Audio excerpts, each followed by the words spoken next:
the WACH Fox studios, this is On Point on WACH Fox with Cynthia Hardy. Good morning and welcome to On Point on WACH Fox. It's a pleasure today, as it is every Sunday, to bring you the show, and we do want you to take the opportunity to tune into the radio show On Point with Cynthia Hardy, heard every Sunday evening, 6 p.m. on 101.3 The Big DM. Today we're talking about art and the future of downtown Columbia. The arts are fueling economic development and a resurgence of activity on Main Street in downtown Columbia. Following a trend set by a number of urban cities, Columbia artists seem to have created a movement that is not just giving culture to the area, but is actually providing new energy and new dollars. Last week, the independent film festival, Indie Grits, brought hundreds of out-of-towners and art enthusiasts into downtown Columbia, solidly making the film festival an economic machine for the city. In fact, in 2010, Indie Grits was also named one of the world's 20 coolest film festivals by Movie Maker magazine. This week on Point on Watch, could Columbia have actually found the answer to the question plaguing us for the last 25 years? And that question is, how do we get people to come back to downtown Columbia? And Brian, I tell you, I'm pretty excited about what I'm seeing in downtown Columbia. There are a lot of new things going on, but since I've lived here in the little over a decade I've been here, there've been a number of projects, millions of dollars spent trying to get something going, and a lot of things have sputtered over the years. But recently, with the arts scene kind of plugging in as well and relying on that to get things going, it seems to be getting some better footing than some of the efforts that have come in the past. So that's got to make a lot of people happy, because that means big money for this city. Absolutely. It seems as if the art scene is causing traction for residents, for additional businesses to come into the downtown area, and the city officials have really got to love what they're seeing. Well, it gives you a reason to go. A reason it's to a go. magnet. Yeah. Absolutely. And speaking of that, Kay Hampton is here from Capitol Places, and Kay is a marketer who often crafts that message to a number of people about that reason to go that Brian was talking about a moment ago. And Andy Smith, you have just come off of a week of an absolutely fantastic effort with the Indie Grits Independent Film Festival. And so we could not have done this show without the two of you to be able to talk about the energy that's happening in downtown Columbia. So it's not just me and Brian. We're seeing it and we're feeling it. Is it actually turning into dollars? Absolutely. Capitol Places, we develop residential and commercial spaces on Main Street, and we started in 1998, about the same time the Art Museum opened, and that was it on Main Street at that time. There was a couple of restaurants, but not much action, and we've worked hard over the past 11, 12 years, and we've been able to now start to reap the benefits of that investment in the downtown area, for sure. Reaping the benefits, Kay is absolutely right. And I guess I see what you are doing with Indie Grits and with the Nickelodeon Theater as part of the reaping of those benefits, Andy. Your location on South Main behind the State House was a very popular location. But now with the new Nick coming into downtown Columbia and the estimation of 60,000 new unique visitors per year, I mean, it's just really exciting. It's a really incredible project for us. Like you said, we've been in our current location since 1979, but getting the opportunity to refurbish the former Fox Theater and move into the heart of downtown has really shifted our focus, made it much larger than just showing films. So it's about it's not just about being an exhibitor. It's about providing media education opportunities, but then it's about being an economic driver, and you're seeing that shift in a lot of arts organizations, sort of starting to think outside of their walls and outside of their specific programming and focusing more on the impact we can all have on our city and our community at large. Your desire too to move over to that new location just didn't pop up overnight. You've been wanting to do this for a number of years, and what was it that made you want to plug into Main Street, where, as we mentioned, there had been a number of failed initiatives to get things going there again, and you saw a lot of empty storefronts and things like that. So what was it that made you want to get there? It was before I was with the organization, Sure. But I think we have to thank the Nickelodeon board of directors. Luckily, had a vision for what downtown could be and what the Nickelodeon could be, as well as the City of Columbia. The Hospitality Tax Committee from the City of Columbia provided some of the initial funding for us to purchase the building, as well as the Laurie family, who used to run the Laurie's shop, which is now Mass General Store, knew that they wanted an arts organization to take on this space. It had been one of 5 movie theaters that lined Main Street at one point in time, and there is a little bit of a pattern you've seen across the country of these downtown cinemas reopening as nonprofit organizations and becoming these economic engines for downtown again. It's really interesting because I'm sure, Kay, you can tick off a number of instances where you see the art influence in downtown. I saw where Anastasia Chernoff moved and has her location there by the Free Times, the alternative newspaper, right there by the Art Museum. And of course, we're going to talk to Brenda Miller and later on about the TAPS Art Center. But when you think about all of the individual things, tell us about some of the things that people might not just put their finger on. Sure. There's actually a cluster of artists in the arcade building, which is a really cool building that a lot of people in Columbia really don't know is there. So there's, I think, like 12 artists that are there. Okay. You also have the Frame of Mind, which is this awesome eyeglass shop, and Mark's here to talk about what he's doing there. In a little bit, and he also has shows there. And then you also have events that are happening. Urban Tour was created several years ago, actually as a marketing ploy for Capitol Places to try to sell some condominiums. And a lot of people don't realize that, and it's morphed into a big art show. But we knew that we had to create that energy for people to really want to live downtown. So we invited all the merchants and everybody to participate. We had all our buildings open and had this first urban tour that was very well attended because people are craving to come to Main Street, and it's, you know, it's part of the history of Columbia, and they just want to be back downtown. And we were shocked, along with City Center Partnership, who was a sponsor of that with us, at the turnout, and the people just really, really want to be a part of it. People like being a part of the Urban Center. We want you guys to stay put. When we come back, we're going to continue our discussion on the future of art driving the economy in downtown Columbia, and we're going to talk later in the show. As I mentioned, folks from TAPS Art Center are going to be with us, and so is Mark Plessinger from Frame of Mind. And then later we're going to have some belly dancers on the show. We got a lot of things going on today. A lot of moving parts. That's right. You guys stay tuned. Point on WACH Fox with Cynthia Hardy on Columbia's own WACH Fox. Welcome back to OnPoint on WACH Fox. Brian McConkie and I are talking about art, the resurgence. There's a lot to talk about yes, in downtown Columbia. It's happening. Absolutely. It is happening. Brenda Miller is here to help us talk about that from the TAPS Art Center. And Mark Plessinger is here as well to, you know, you started something called First Thursday that really has become the rave in downtown Columbia. How old is it and what does it do? Well, technically, it's a difficult question to answer.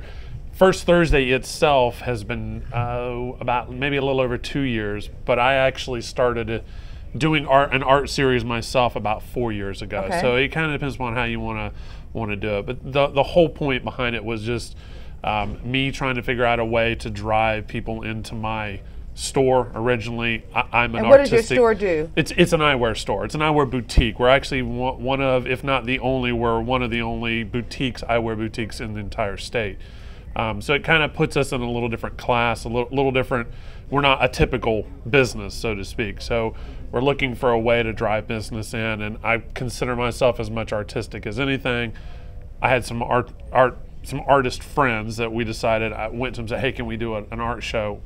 And it basically went from there. So Brenda, it took off, didn't it? It did. It hooked you. Absolutely did. Absolutely. What's so good about it? Well, most of everything that you've said, the resurgence of just even the desire to come to Main Street. I think that folks want to come there and they need something to do. I actually remember the first show that I went to at Mark's that really drew me down there was Billy Guess, who's actually now the assistant director at the TAPS Art Center with me. And when I went, I really could see what was going to happen, and the energy that was down there. I was working on a business plan at the time for a gallery studio combination. When I was able to meet with Capitol Places in March of 2010 about the TAPS building, and so that's when we started working. And even then, we weren't exactly sure that large of a space was going to work down there, but it's doing great. It's working, and I've been to a number of events there for a number of different organizations, and it is a wonderful venue, and it keeps growing. You're going to have a restaurant that's going in the basement where there used to be one all those years ago. That's right. And it seems that this is working. This technique is working. That's worked in a lot of different cities, but we've talked a lot about this in the past, you and I, Mark, about this is a model other cities have used Yeah. to grow their downtown, and it seems to be working. It's almost like you can't really plan it. It almost has to jump off on its own. Yeah. And that's one of the key things about First Thursday. There's an energy down there, and I think she kind of alluded to it. There's an energy down there which it is a very organic energy. First Thursdays has become a big deal, and sometimes people come down and they come talk to me and say, "Well, you're the director." Well, no, to be honest, there's no director of it. The idea is that it's myself and my location, and Brenda and her location, and S&S Art Supply, and Anastasia, all of us actually coming together. And I like to phrase it nowadays. It's kind of like we all go, "Hey, let's throw a party. Let's get an artist in here, let's show art, let's have a good time, and let's all do it on the same night." So it's a different feel. It's not really a highly polished event by design. We want it to be organic. We want it to happen as people come down and network and they meet people and they feel this energy, and it's grown from there. I mean, we run, on an average First Thursday, we run about 1,500 to 1,700 people. When I started 4 years ago, I had 20 people that showed up. So you can see the growth in that area. When is it going to be in May? May 3rd. So just a couple days. Next week. It's coming. Next week. And so do you coordinate things that you do at the TAPS Art Center with the First Thursday events? We do. And as Mark said, we all just work together. We basically make it so that we all change our show for that night. It's like the opening reception. And so everything is new, and then it stays up for the month. So it gives people plenty of time to come and see if they missed that night. But that's what really is the driver. We have it's like an opening, and we have Every month. Every month. Every month. Every month. We don't And take a break. we don't take a break. You can if you're trying to grow. That's right. right. That's right. Well, tell our viewers, because they're interested, if they want to come to First Thursday, what do they need to pay? Where do they need to come? What do they do? It's a free event. Free, it's beautiful. Yeah, that's another part of it is that we don't do anything where it's an actual paid where you're having to take anything out of your pocket. It's basically right now in the 15 and the 1600 blocks of Maine. And it's just like everybody come downtown. It's everybody come down. We're hoping to expand it. Like you heard earlier, the arcade is down in the 1300 block. Hopefully we get them involved. There's a couple shops in the 1200 block. So there's room to grow. But right now it's kind of centered more in the 15 and the 1600 blocks. Starts at 6, runs to 9. There's so something to drink, something to eat. everybody usually has, either some wine or some soda or water, and there's usually hors d'oeuvres around. So there's 4 major spots, which are the 4 I announced earlier, and then there's a couple of new ones that have opened. Wind Down is doing art in their place. Grapes and Gallery has just opened up on Taylor Street, and they do hors d'oeuvres and stuff. And at the same downtown time. restaurants are open. They They're really all love it. Cowboy loves it. One quick question though before we get out. We got about 15 seconds left in this segment. A lot of people might say, "I don't know anything about the art scene." Doesn't matter, right? No, Not at absolutely all. not. And I think that's another thing that I know you do and I do is we approach it differently. I don't necessarily go after art that everybody thinks is art. We try and go outside the box. So yeah, you don't have to know anything about it. Just come down and experience it. Creative energy is such great energy. I love it, you guys. Congratulations on the fine jobs that you're doing. So you guys stay with us. When we come back, we're going to be talking to Dr. Wendy Whitener and her belly dancing group called Helping Belly Hips. dancing. Helping Hips, and they're a conscientious belly Okay. dancing group. You guys stay tuned. You're watching On Point on WACH Fox with Cynthia Hardy on Columbia's own WACH Fox.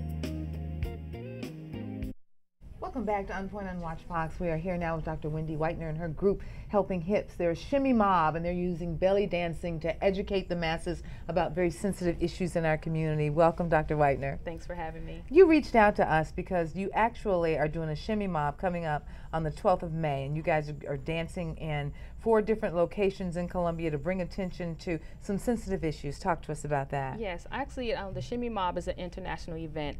So far, we have over 9 different countries and 1,500 shimmy mobsters, as we call them.